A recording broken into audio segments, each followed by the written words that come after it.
सत्यम सिद्धान्य गुरुजी। जय सत्यम सिद्धान्य में आशीर्वाद। गुरुजी, दो भक्तों के बहुत गहरे प्रश्न आए, मैं पढ़ के सुनाता हूँ।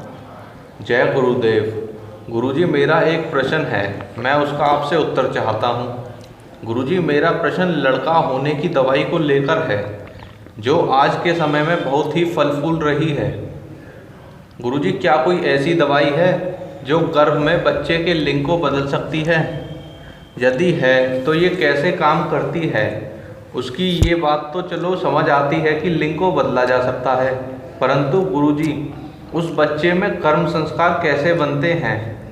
इसके बाद एक और प्रश्न है कि क्या जो लड़का दवाई के माध्यम से पैदा होता है उसमें और जो प्राकृतिक तौर पर गर्भ में से जन्म लेता है, दोनों समान होते हैं या दोनों में कोई अंतर होता है? क्या किसी स्त्री को लड़का होने की दवाई खिलाना सही है? इस पर आपका शुद्ध ज्ञान क्या है? ये मेरी जिज्ञासा है कि इसमें सही क्या है। और गुरुजी, सबसे ज़रूरी बात जो आपने कही कि स्त्री चाहे तो स्वेच्छा से पुत्र उत्पन्न कर सकती है, वो कैसे, ज़रूर बताएं, क्योंकि संसार में बहुत सी स्त्री हैं जिनके 2 से 3 बेटियां हैं जो अब पुत्र को जन्म देना चाहती हैं, वो कैसे करें? जय गुरुदेव। मुझे इस सत्संग का बेसब्री से इंतजार है। भक्त अमरदीप। गुरुजी, दूसरा प्रश्न मैं पढ़ के सुनाता हूँ। गुरुजी को मेरा नमस्कार। गुरुजी, मेरा नाम अमन शर्मा है। 5 वर्ष पूर्व मेरा विवाह हुआ था। सबसे पहली संतान के रूप में मुझे पुत्री हुई। उसके बाद मेरी इच्छा थी कि मेरे घर एक पुत्र का जन्म हो। इसके लिए मैंने कई उपाय भी किए ताकि पुत्र की ही प्राप्ति हो। जैसे पुत्र को जन्म देने के लिए स्त्री की प्रेगनेंसी के दौरान तीसरे महीने के करीब में शिवलिंगी और मधुफल के साथ पुत्र जीवक बीज को मिलाकर केवल एक बार पुड़िया दी जाती है, और स्त्री को किसी के घर, यहाँ तक कि पीहर भी जाना मना होता है तथा कहीं का प्रसाद आदि खाना भी घोर मना है। बस अपने ही घर रहे। तब भी ऐसे सख्त नियमों के पालन के बाद भी पुत्री ही पैदा हुई है। साइंस के मुताबिक पुत्र या पुत्री का उत्पन्न होना पुरुष के ऊपर निर्भर करता है, लेकिन पूरे विश्व में पहली बार मैंने आपसे ही सुना कि ये स्त्री के ऊपर निर्भर करता है। गुरुजी, आप महान हैं। मैं चाहता हूँ कि मेरे घर तीसरी संतान के रूप में पुत्र ही पैदा हो। जरूर बताएं जिससे समाज का कल्याण हो। शरण स्पर्श स्वामी जी। जय सत्यम सिद्धान्य भक्त। पहले तो इस पर ये कहूँगा कि पूत कपूत तो क्या धन सींचे, पूत सपूत तो क्या धन सींचे। अब ये पूत से संबंधित है, लेकिन पुत्री भी है, और अगर जो है अपनी पुत्रियों को ही सही से ही पाल ले, दो को और दो को ही महान अपना योगी और ऐसा ज्ञान देवे तो वो ज़्यादा श्रेष्ठ है। लेकिन वही प्रश्न है भक्तों का, तो प्रश्न को लेकर तो उत्तर दिए ही जाते हैं। तो इसमें कई सारे प्रश्न हो गए कर्मवाद को लेकर। तो देखो, अगर नहीं केवल ये औषधियों से ऐसा कुछ होने लगा तो फिर आज तक जैसे हनीमेना, चरखा, सुश्रुति वेदहा और भी अनेक जो है आयुर्वेदाचार्य रहे, वे तो सब जीवित रहते, क्योंकि उनसे क्या पारे की भस्म खाने, अमरता के लिए पारे की भस्म भी पैदा करी गई, पारे का प्रयोग किए गए जिससे पारा अमर है, तो उसे भी खा के हम जो है अमर हो जाए। लेकिन कोई अमर नहीं रहा। इससे पता चलता है औषधि का जो मेथड है वो जो है, चूंकि ये प्रकृति के अंतर्गत है, पंच तत्वों से बनी हुई है, इसमें पंच तत्वों के अंतर्गत कोई सा तत्व अधिक होता है, कोई कम होता है, और पांचों तत्वों में एक तत्व अधिक, और जैसे मैं पहले बता चुका रत्नों के विषय में, और दूसरा उससे कम, तीसरा उसकी प्रतिशत कम होते हुए लास्ट में होता है। तो यही रूपांतरित होती है, इन्हीं का इस चीज़ का लेकर ये है। तो ऐसे तो कर्मवादी सिद्धांत खत्म हो जाएगा, पुनर्जन्म सिद्धांत खत्म हो जाएगा। सारा जो हमारे धर्म का मूल सिद्धांत है पुनर्जन्मवाद, अनंत काल से आत्मा चली आ रही है, अपने कर्मों को लेकर चलती आ रही है, वो सब विषय खत्म हो जाएगा। तो ये जो स्त्री पुरुष का भेद है, ये प्रकृति में एक बैलेंस भी बनाता रहता है। तो अब विषय जैसे ये कह रहा है कि कर्म के आधार पर होता है, तो मैं तो यही कहूँगा कि भाई ज़्यादातर ये कर्म के आधार पर ही निश्चित है। चाहे तुम अब ये जैसे एक और प्रश्न आता है कि भाई दक्षिण की तरफ या कहीं भी, और ज्योतिषों के अनुसार भी कि भाई ठीक इस टाइम जो है बच्चों को हम पैदा करें, तो उसमें तारीख वारीख निश्चित करा के और फिर ऑपरेशन करा देती। अरे तो उसमें ये देखो कि वो पहला ही बच्चा आपके साथ एक माँ के लिए ऑपरेशन लेके और आया, इसमें भला कहाँ हुआ? और वो उसके में लिखा होगा, जब उसका सब कुछ लिखा है तो उसके में आगे कर्म के भाग वगैरह, नौकरी वगैरह, वो तो तुमने नहीं सोची, तो तुम क्या सोचते? नहीं, नाम तो मैंने सोचा गुरुदेव, ये तो हमने रखा। अरे नाम से लेके उसका कुछ भी तुम्हारा नहीं है, वो सब उसकी कुंडली में निश्चित होता है। मैथमेटिक्स में भी जाकर देखोगे, ठीक से पढ़ने वाले की कमी होती है। तो अब ये देखोगे उसमें लिखा है कि ये बच्चा ऑपरेशन के माध्यम से हुआ, माँ को कष्ट देगा, ये सब लिखा है। उसमें हमने कह दी कि नहीं हम तो 3:03 पे पुष्य नक्षत्र ये वो, और फिर भी कुछ मैंने ऐसे देखे कि उन सब गुरु अच्छे नक्षत्रों में पैदा हुए लोग वाग भी कुछ भी विशेष नहीं निकले। यहाँ तक कि ये थोड़ा ना अमिताभ बच्चन नाम रख लो तो अमिताभ बच्चन हो जाओगे, रामचंद्र जी नाम रखो रामचंद्र जी, या कृष्ण चंद्र रखने कृष्ण जी, या अमावस को उस दिन भी बहुत पैदा होती, लड़कियां भी पैदा होती हैं सावन के उसमें कृष्ण पक्ष में, तो एक भी ऐसे ना निकली कि भाई कृष्ण जी के साथ साधारण हो। तो ये कोई ऐसा विषय नहीं है, ये प्रारब्ध है पीछे के कालों से कर्म की गणना होते हुए।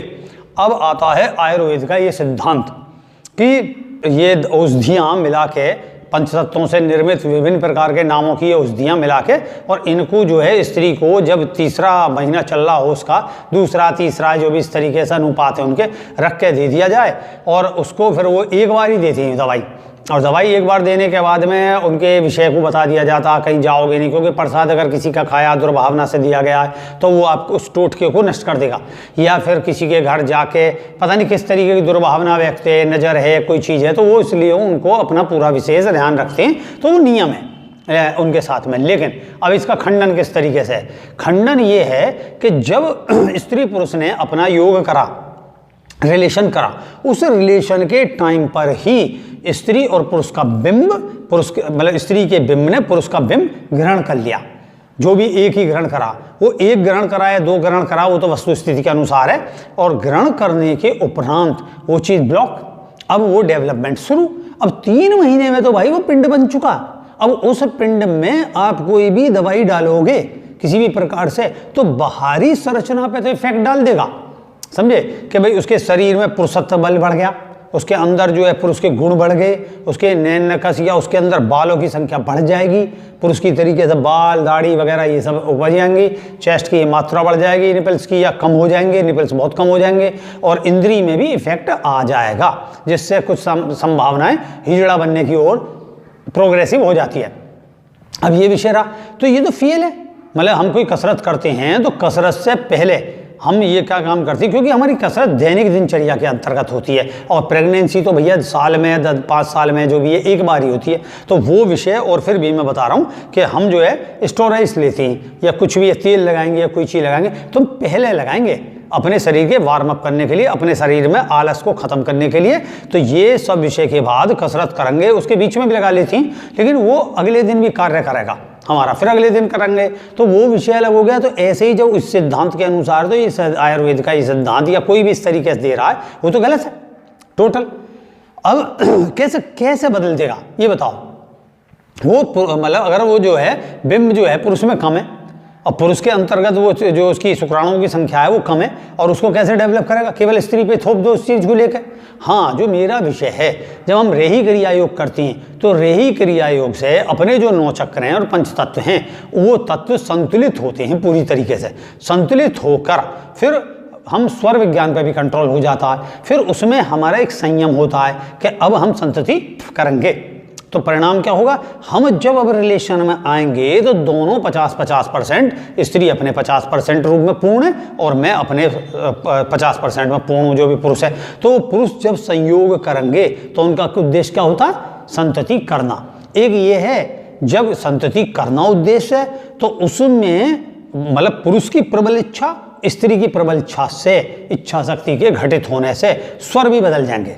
स्वर कैसे हो जाएंगे? पुरुष का स्वर ये हो जाएगा सूर्य स्वर, स्त्री का चंद्र स्वर। अब स्त्री पुरुष का चंद्र स्वर मिलने से, ठंडा गर्म मिलने से जो उनकी संतति का विषय वो हो जाएगा, और बीज के अंदर पूरी चार्जिंग आएगी और पूरे उस तरीके से पूरे मतलब क्लाइमैक्स पर पहुंच के वो अपने बीज को दान करेंगे और ग्रहण करेंगे। यहाँ पे विषय रेही क्रिया युग के अंतर्गत जो मैंने कहा है कि भाई स्त्री में जो है आकर्षण और विकर्षण दोनों होते हैं। अब चूंकि कारण क्या आकर्षण है, अर्थात बीज को लेना, एक्साइटेड करना पुरुष को और उसके साथ जोड़कर उसे खींचना, खींचने के बाद गर्भाधान करना और डेवलपमेंट करना, फिर उसे प्रसव के माध्यम से बाहर डाल देना। अब इसमें क्या गड़बड़ हो रही है? आजकल की स्त्रियाँ ना तो व्यायाम करती, न कठिन वैसे परिश्रम करती, सुनते ही जैसी डॉक्टर ने कहे और डॉक्टर ने प्रेगनेंसी घोषित करी, फटाक से बेड रेस्ट, आलसी में तो हैं ही, काम सब निमट गए। तो आलस की वजह से मतलब अपना बढ़िया है कि भाई पहला बच्चा, वो सब डरती हैं तो तलाक तलाक के केसों को लेके कुछ हो जाना इस तरह के लिए, बोले कह देंगे कि भैया चल ठीक है बेड रेस्ट कर ले, पता चली सास वास नंदवंद और काम कर रहे हैं, वो तो जो है अपना आराम से बैठ कर रेस्ट करनी। परिणाम स्वरूप आलस आने से जो बॉडी में एक जोश आता है वो भी खत्म, मांसपेशियां सुदृढ़ हैं ही नहीं, चाय वाय पी के अर्थात जो वैसी जर्नली प्रोटीन ना खा के अपने शरीर में एक सुदृढ़ता ही नहीं। परिणाम स्वरूप मांसपेशी भी नहीं है, संकुचन वो जो लिया वो तो है, और प्रेगनेंसी को डेवलप किया जा रहा है किससे? इंजेक्शनों से, दवाइयों से। पहले से ही सारा कुछ डेवलपमेंट सारा जो है आर्टिफिशियल हो रहा है, कुछ और कर रहा, वो कुछ नहीं कर रही। उन्हें तो टीवी देख लिया, जर्नल काम कर लिया, थोड़ा बहुत सोच लिया, बहुत किसी अच्छी सुन ली, या नामकरण सोच लगे आपस में बैठे, तब भी वो सेक्सुअल थॉट्स ही रहती। नतीजा क्या है? क्या आएगा बच्चा? मैं उससे केमिकल से बना हुआ हैं, और उसके अंदर बेचैनी, कामुकता के भाव, और जो है मतलब अस्थिरता टोटल कंप्लीट, और जो है सारा उसमें कोई प्रोटीन वगैरह नहीं, आर्टिफिशियल प्रोटीन है। तो भैया आगे चल के उसके दूध में भी और उसके सब में भी प्रोटीन ही डाल के पिलाना है, तो इसमें कोई नया आश्चर्य की बात नहीं है कि हमारा बच्चा तो हमारा दूध नहीं पी रहा, ये सब नहीं काम कर रहा। तो विषय मैंने जैसे कही, तो अब क्या है, जब जो है स्त्री ग्रहण कर रही है और जब वो ध्यान करेगी आकर्षण और विकर्षण, मतलब वो आरोह और अवरोह, नीचे से ऊपर, ऊपर से नीचे जो तरंगें डेवलप्ड होती हैं धीरे धीरे, 5 मिनट का भी 10 मिनट का जिस तरीके का है। तो जैसे मैं कहता हूँ भाई समुद्र होता है, तो समुद्र के अंदर जो तरंग हैं, समुद्र की जो सागर की लहरें उठ रही हैं उसमें अंतर है, सब कुछ समुद्र के अंदर ही हो रहा, और समुद्र के किनारे बहुत हल्की तरंगें। तो ऐसे ही जब हम प्रारंभ में जितना रही क्रिया योग के अभ्यास को कम करेंगे तो हम होंगे समुद्र के तट पे, हमें बहुत हल्का सा ही कंपन पैदा होगा। जब हम और गहरा उतरेंगे, मतलब हमारे शरीर के स्तर पर हुआ, फिर जब हम अपने मन के स्तर पर उतरेंगे तो और गहरा होगा, लहरें उठेंगी, और जब हम कारण शरीर के अंतर्गत होंगे तब हमारे अंदर एक तरीके का विकट एनर्जी होगी, इलेक्ट्रिक एनर्जी होगी। पहले में ऐसे समझो कि वोल्टेज 220, पर एक तरीके से और मतलब आगे अंदर चल के तो योगियों में होगा 11,000 वोल्टेज, एक तरीके से वो डेवलप। जब उस डेवलपमेंट को फिजिक से लेके, फिजिक में जो जीवाणु हैं, जो वीर्य और रज के अंदर जो संतान उत्पत्ति के कारक हैं, वे सब पूरी तरीके से सक्रिय हैं, एक दूसरे को ग्रहण करने के लिए एक्टिव हैं, किसी की भी जरूरत नहीं पड़नी। और जब आकर्षण तो कर लिया, और जब विकर्षण का समय आया, जब प्रसव का समय आया, तो उसने व्यायाम भी करे, और प्रसव के टाइम पर आने पर सहजता से वो बाहर फेंक देगी अपने आंतरिक बल के माध्यम से, ना कि किसी पुकारने से, खींचने से, ये सब करने से। अब इनसे क्या होगा? अच्छा चलो, अब इस बीच में जैसे मैं पहले बता रहा, मतलब औषधि खाई 3रे महीने में, बच्चा तो नाल के माध्यम से जुड़ा हुआ है। अब नाल के माध्यम से जुड़ा होने पे वो जो बीज है, जो औषधि हैं, वो ब्लड में जाएंगी, वो विटामिन्स बनेंगे, प्रोटीन्स बनेंगे, कितने % पहुंचेंगी माँ के अंदर, पाचन शक्ति में कितना उसने ग्रहण करा, ये भी तो डिपेंड करता है। चलो हमने मान लिया कि हम औषधि के पक्ष में थोड़ा सा, कि औषधि खा ली और खाने के उपरांत में वो जो मतलब कन्वर्ट हुई प्रोटीन में, अपना जो है शुगर में कन्वर्ट हुई, और वो जो है डेवलप्ड हुई अपने जाके, फिर वो नाल के मतलब पहले तो माँ ने कितना पचाया, वो पाचन शक्ति बहुत कमज़ोर हो चुकी है, उसमें चाहे आयुर्वेद खा चाहे कोई भी खाए, तो वो जो है नाल के माध्यम से बहुत मामूली सी तो अंदर गई पिंड में, तो पिंड में क्या रूपांतरण करेगी? कुछ भी ना। पहले यहाँ तो टोटल कर मिला के पहली थ्योरी जो मैंने कही उसके अनुसार फेल है, कि जीव के पहले ही दिया जाना चाहिए, जिससे उसके अंदर, जैसे हम अपने मतलब अपने को ताकतवर बनाना चाहते हैं, तो अपने खान पान को भी संग संग सही करेंगे व्यायाम के साथ में।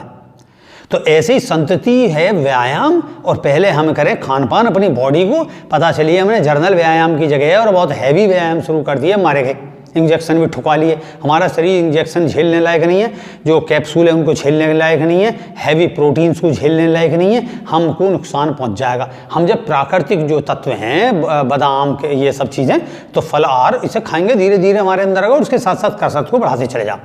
ऐसे ही अगर इस तरीके औषधि देता है, तब कुछ संभावना है, बहुत ज़्यादा संभावना। ये धप्प लगने वाली कहानी है कि मान लो मेरे पास आवे, मैं दवाई देने लगूं, तो अब भैया 100 आए, 100 में से दे दिया, तो अक्सर देखोगे जिनके नहीं हुआ वो कंप्लेंट करी चले गए, वो कौन सा उसमें मुकदमा दायर कर रहे हैं, और जिन्होंने हो गया वो बड़े उपहार दे रहे हैं, दूसरे को बताएंगे, जिन्होंने ना हुआ उन्होंने कह दी भैया वो मुकद्दर है भाई। तो ये सब विषय इसमें प्रमुखता से। अब जैसे मैंने पहले बताई भाई विवाह करने का प्रयोजन क्या है, आगे से अपना एंजॉय या सृष्टि या क्या है, तो अपने एंजॉय के साथ में रही क्रिया योग करो तो अपने अंदर आकर्षण और विकर्षण, पुरुष भी अपने अंदर का आकर्षण और विकर्षण, मतलब उसका जो एक्स है और वाई, पुरुष तत्व और स्त्री तत्व। स्त्री तत्व, अब जब स्त्री में अगर हम देखें तो त्रितत्व हो गए, मतलब स्त्री तत्व x1 x2 और फिर एक एक्स उसके अंदर है पुरुष के अंदर, तो और तीन तत्व हो गए, अर्थात वही मिलके उसको रेचन कराती है संयुक्त होके और डबल रेचन करता। पुरुष का तत्व एक ही है वहाँ से, तो नतीजा का उसके एक्स वाई। और जब ग्रहण करने वाली चीज़ मैंने बता दी कि इसलिए जो है मैं ये कहता हूँ कि स्त्री में ये एक्स एक्स वाली कहानी नहीं है, x1 और x2 हैं जो एक्स वाई के तरीके से हैं, तो वो परिवर्तित हो गए। मतलब जैसे पुरुष में हो गया जैसे वाई और एक्स, स्त्री में हो गया ए यू, मतलब उधर उसका जो है वाई और इधर इस तरीके से, मतलब एक दूसरे के विपरीत हो गए। तब आकर्षण और विकर्षण होने पर ही ये सब क्रिया होगी, और यही क्रिया योग करने पर ही होगा। नियमित परिश्रम करें, प्रोटीन खाएं, ये सब चीज़ों से अपने को तैयार करें।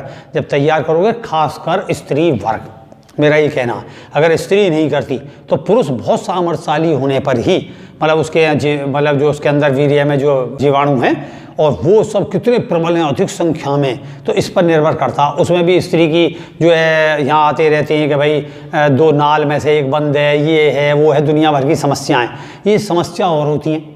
फिर इतनी जल्दी करते हैं, अभी मेरे पास एक कई केस हैं इस तरीके के, तो उसमें क्या काम करा, पिछले तो मुश्किल से मर के बचे और जल्दी जल्दी लड़का करने के चक्कर में, दो लड़कियों के चक्कर में पहले मुश्किल से बचे और उनके पार्टीशन 1.5-1 साल का अंतर, फिर एक बच्ची लड़की हो गई, फिर जो है जल्दी 6 महीने 8 महीने पीछे दूसरी एक और कर लिया बच्चा। परिणाम स्वरूप क्या हुआ कि वो जो है नीचे उतर आया और मरने से बची। फिर उसके बाद में अगला क्या स्टेप हुआ, थोड़े दिन बीते, उसे 6 महीने 7-8 महीने न बीते, फिर कर दिया। नतीजा परिणाम, फिर दवाई भी खा ली, नतीजा परिणाम कुछ भी ना हुआ, लड़की हुई और वो भी ऑपरेशन के साथ। अब रिस्क खत्म, और उसमें आ जाती हैं कि इसमें आशीर्वाद हमें कर दो गुरुजी, आशीर्वाद कर दो, अपना प्रेशर बनाती हैं ज़बरदस्ती, और उन्हें मना कर दो तो मुँह उतर गए। मतलब वो साइंस को नहीं समझना चाहते, रही क्रिया योग नहीं करने चाहते। लड़की पढ़ रही है, 40 पढ़ रही हैं, मंत्र पढ़ रही हैं, लेकिन पढ़ रही हैं, वो नहीं कर रही, रही क्रिया योग नहीं कर रही। पति को सामने बैठा कर रही है, क्रिया नहीं कर रहे, पति जो कुछ भी ना कर रहा, पति जर्नल व्यायाम कर आया, इधर उधर घूम आया, अपनी दिनचर्या, मतलब कोई प्रकार का सहयोग उसका नहीं है कि अध्यात्म को लेकर किसी प्रकार का सहयोग है, बस तू कैसे ही कर ले, ये सब प्रोसीजर है। तो इसमें मैंने बता दी, मूल है कर्मवाद। ये रही क्रिया योग करना भी एक प्रकार का कर्म है जो सिस्टेमेटिक कर्म है। जैसे रही का अर्थ तुम देखोगे कि भाई दूध, दही, दूध से दही को जमाया जाता है और दही बनने के बाद में उसे एक रात भर रखा जाता है, फिर सुबह उसे बिलोया जाता है। बिलोने का एक तरीका है, ज़्यादा तेज नहीं करना, कम नहीं करना, और फिर उसके बाद में उसमें धीरे धीरे कण बनते हैं, फिर और मक्खन मतलब इकट्ठा होता है, फिर उसको इकट्ठा करा जाता है, फिर इकट्ठा करने के बाद में फिर उसे ताया जाता है। हर जगह 100% कर्मवाद है। तो ऐसा नहीं है कि कर्मवाद कहीं भी नहीं है। मंत्र जपते हो तो मन की तिरवस्था, मंत्र, इच्छा, क्रिया, ज्ञान, ये भी जो है कर्म है। तो ये नहीं कि हम भजन करने से कौन सा कुछ हो जाता, सब कुछ मानसिक कर्म है, आत्मिक कर्म है, शारीरिक कर्म है, ये सारे कर्म हैं। इन कर्मों को सिस्टेमेटिक करना ही तंत्र है। तो जब इसे करोगे तो आप अपने अनुरूप संतति को पा सकते हो। लेकिन बहुत बड़ा कर्म है पीछे का भी, वो जो है उसको रखकर आसानी से नहीं हो सकता। लेकिन अपनी पत्नियों को तैयार करें, समझाएं। अगर ऐसा नहीं करते तो जो है संतति उसी के सुख को अनुभव करें, उसे अच्छी मेहनत से पढ़ाएं लिखाएं, वही बहुत है। और फिर भी आपकी इच्छा है, तो अगर पत्नी की इच्छा है कि मैं बाल गोपाल कर रही हूँ, ये सब मानसिक स्तर पे है कि बाल गोपाल की पूजा कर रही हूँ, उससे केवल इतना स्तर हुआ कि मैं पुरुष की उपासना कर रही हूँ, पुरुष थिंकिंग मेरे अंदर बढ़ रही है, तो मेरे अंदर शायद पुरुष की हो सकता है, पुरुष तत्व आ सकता है। ऐसा तत्व नहीं आता, ये ध्यान रखें, ऐसा कुछ नहीं होता। ये तो धप्पम धप्पा वाली कहानी है। तो फिर क्या करें, अपनी पत्नी को समझाएं कि अगर तुझे मुझसे अगली संतति चाहिए, पहले तो अपने मन को पक्का करें कि भाई मेरे पास दो ही बहुत हैं, अपनी आय का साधन को देखें, जनसंख्या क्यों बढ़ा रहे हो बेफजूल में। तो आप क्या काम करें, अगर फिर भी नहीं ऐसी स्थिति मानती है तो भाई पत्नी को कहें कि अगर ये सब क्रिया योग करती है तो वेलकम, नहीं करती है तो भैया मैं तो कर नहीं रहा, बिल्कुल। और उस पर विवाद होगा तो भैया विवाद से समझाए से होता। अब या तो बिगड़ी हुई संतान पैदा कर लो, ये तुम्हारा केमिकल्स है सर डेवलप, इसकी अपेक्षा तो और भी एक तरीका है जर्नल। उसका तरीका ये है कि जो अगर सरल है, वैसे तो साइंटिफिक है, उसमें भी मैं बताता हूँ कि भैया जो जाके जो प्रखनली शिशु टाइप का सा होता है कि भाई जाके अगर आपकी प्रेगनेंसी सही है, सब कुछ लेके सही है, तो अपने डॉक्टर के पास जाइए, अच्छे डॉक्टर के पास, और उससे वो बिंब करके संतति मतलब पुत्र की, और उसे अपने घर में धारण कर ले, तो उसमें काफ़ी कन्फर्मेशन है ये चीज़ को लेकिन सब जगह क्रमवाद है, आसानी से वहाँ भी नहीं होता। मेरे पास ऐसे हैं जो 3-3 करा लिए, 4-4 करा लिए, फिर भी फेल हो गए, पैसा बर्बाद हुआ लाखों रुपया, और फिर ये सब हासिल ना हुआ। तो मेरा कहने का तात्पर्य कर्म तो हर जगह है, पूर्व जन्म का कर्म चलता आ रहा है, ये बताऊँ। क्योंकि जैसा देश वैसा भेष, जैसी आपका माहौल वैसी संतति आएगी, समझे। अगर योगी है और आपका जो है घर बहुत धार्मिक है तो योगी की एंट्री होगी इसमें, सीधी सी बात है। और जो भोगी की एंट्री है उसमें संतति नहीं, ऐसे नहीं आ सकती, समझे। हिरण्यकश्यप और ध्रुव का किस्सा है, तो हिरण्यकश्यप भी तपस्यार्थी था, बेशक एम्बिशन था, ये नहीं था कि वो भोगिया, ये समझो। भोगी कोई नहीं है, ये बहुत तपस्यार्थी, बहुत विद्वान लोग थे, बस अहंकार था कि मैं हूँ। और इनकी पत्नियाँ तो देवत्व को उपासक थी, सारी ध्यानी थी। इसलिए ऋषि के भी परंपराओं में चले जाओगे, उनके यहाँ भी मिलेगा कि उनकी ऋषि स्त्रियाँ यज्ञ तपस्या करती थी गहरी, अपने अंदर उन्होंने आत्मज्ञान को विकसित करा, पतियों ने आत्मज्ञान को विकसित करा, तब संतति करी उन्होंने। तो मेरा कहने का मतलब है इस सब को करो क्रमबद्ध तरीके से, सही से, अनावश्यक संतति पैदा करके देश की जनसंख्या बढ़ानी, अपने परिवार को और हानि पहुंचानी, और ये आर्टिफिशियल कृत्रिमता से और ये प्रोडक्टों से खा खा के इस तरीके के बेचैन आत्माएं पैदा करोगे तो भैया बेचैन आत्माएं नुकसान ही देंगी, वो भक्षण कर देंगी आपका भी करेंगी, परिवार का भी करेंगी, समाज का भी करेंगी। तो मेरे इस ज्ञान में काफ़ी उत्तर मिल गया होगा, और जो शेष रह गया हो तो उसे फिर दे देंगे, कोई शेष तो रहा नहीं इसमें चीज़ पे उत्तर, है नहीं। तो फिर करते हैं जय सत्यम सिद्धाय नमः। जय सत्यम सिद्धाय नमः।